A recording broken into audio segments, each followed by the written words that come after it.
علیکم۔ وعلیکم السلام، فرمائیے۔ جی میرے دو سوال ہیں چھوٹے چھوٹے مختصر۔ جی جی فرمائیے۔ جی پہلے تو آپ کا جو پروگرام ماشاءاللہ بہت زبردست پروگرام ہے، بہت شکریہ۔ اور اس سے اور جو ہے اس آپ سوال پوچھیے اپنے، فرمائیے۔ ہاں جی، یہ ہے کہ ایک تو سوال یہ تھا کہ قرآن میں اللہ تعالیٰ نے ارشاد فرمایا کہ اللہ تعالیٰ کو اس کے پیارے پیارے ناموں سے پکارا جائے، اور لوگ عموماً دیکھتے گئے تھے جی اللہ میاں، اللہ سائیں، اس قسم کے نام جو استعمال کرتے ہیں، تو یہ کیسے ہیں یہ؟ کیونکہ عام لوگوں کے ساتھ بھی استعمال ہوتے ہیں۔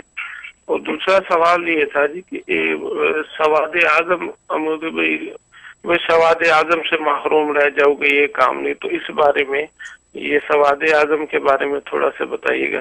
اور اللہ آپ کو جزائے خیر دے، ماشاءاللہ آپ کا پروگرام بہت زبردست ہے، اور ہماری دعا ہے کہ اللہ تعالیٰ اس کو تمام جو پوری دنیا کے اندر عام کر دے۔ آپ کے بہت جزاک اللہ، السلام علیکم۔ Thank you. جی جہاں تک پہلے سوال کا تعلق ہے تو اللہ تعالیٰ کو اچھے ناموں کے ساتھ پکارا جائے، تو اس لیے اللہ تعالیٰ کا کوئی بھی نام ہے اس کے ساتھ اگر اپنے ماحول، معاشرے اور زبان کے حوالے سے جو ادب کے اور عظمت کے الفاظ ہیں وہ اگر ایڈ کر دی جائیں تو اس سے کوئی مذاکرہ نہیں ہے۔ جیسے اللہ سائیں، اللہ میاں، تو میاں جو ہے آپ کو پتہ ہے عزت اور عظمت کا لفظ ہے جو ہماری زبان میں بولا جاتا ہے۔ سائیں جو ہے وہ اپنی ایک زبان کے اندر ایک بڑے کو، ذمہ دار کو، عظمت والے کو، تو یہ سب رسپیکٹ کے الفاظ ہیں۔ تو انگلش کے اندر بھی اگر ہوں تو رسپیکٹ کے الفاظ اللہ کے نام کے ساتھ جوڑ کر اگر بولیں تو اس میں کوئی مذاکرہ نہیں ہے، کیونکہ وہ اس میں جو فرمایا اللہ کے اچھے ناموں سے پکاریں، تو یہ اللہ اپنا اچھا نام ہے۔ مالک، میرے مالک سائیں، میرے رازق سائیں، اگر اس کے ساتھ لگا دیں تو اس میں کوئی مذاکرہ نہیں، وہ جائز ہے۔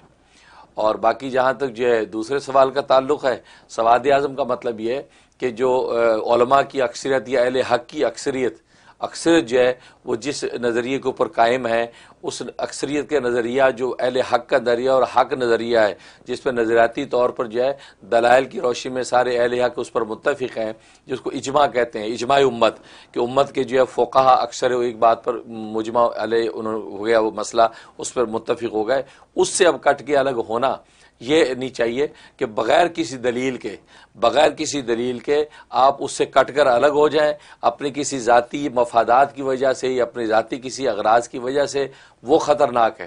اس کے بارے میں حدیث میں فرمایا من شذ فی النار، کہ جو اس طریقے سے سواد اعظم سے ہٹا تو وہ الگ ہوا تو شذ فی النار، گویا کہ وہ جہنم میں چلا گیا، تو وہ ممانعت ہے۔ تو بلا دلیل شرعی، بغیر نظریاتی کسی تصور و قوت کے انسان جو اپنے آپ کو اس سے الگ کر لے اپنے کسی ذاتی دنیاوی اغراض کی وجہ سے اور سواد اعظم سے کٹ جائے تو اس کی ممانعت فرمائی گئی ہے۔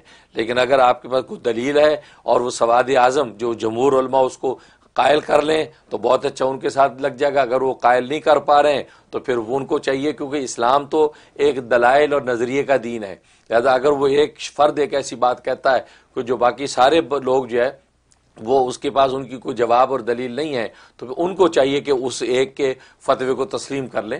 ایسا ہوا کہ امام اعظم ابو حنیفہ رحمۃ اللہ نے ایک بات کہی، باقی سارے اکثر نے ایک بات کہی، لیکن آخر دلائل کی روشنی میں وہ سارے امام ابو حنیفہ کے ساتھ ہو گئے، تو یوں پھر یہ سواد اعظم بن گیا۔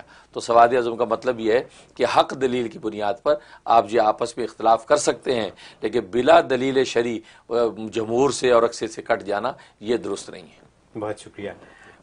خواتین